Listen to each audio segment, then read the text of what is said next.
Sir ନମସ୍କାର।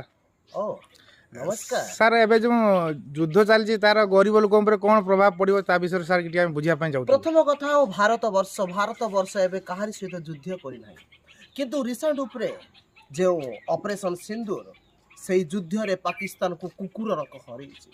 ଯୁଦ୍ଧ ତ ବର୍ତ୍ତମାନ ଅନ୍ୟ ଦେଶରେ ଚାଲିଛି, କିନ୍ତୁ ଗୋଟେ କଥା ମନେ ରଖିବା ଦରକାର, ଯୁଦ୍ଧ ଯେକୌଣସି ସମୟରେ ହେଇପାରେ।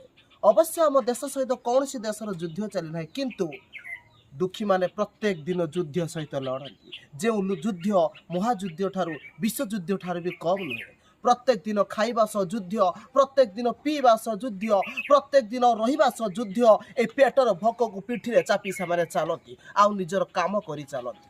ତେଣୁ ପ୍ରତ୍ୟେକ ମଣିଷକୁ ଗୋଟିଏ ହିଁ ମୁଁ କଥା କହିବି, ସେ ଗରିବ ହେଉ କିମ୍ବା ଧନୀ ହେଉ, ନିଜେ ଇଣ୍ଡିପେଣ୍ଡେଣ୍ଟ ହେବା ଦରକାର, କର୍ମ କରିବା ଦରକାର, ଯାହାଫଳରେ ଆମେ ଦେଶକୁ ଆଗେଇବା ସହିତ ନିଜର ବ୍ୟକ୍ତିତ୍ୱର ବିକାଶ ସହିତ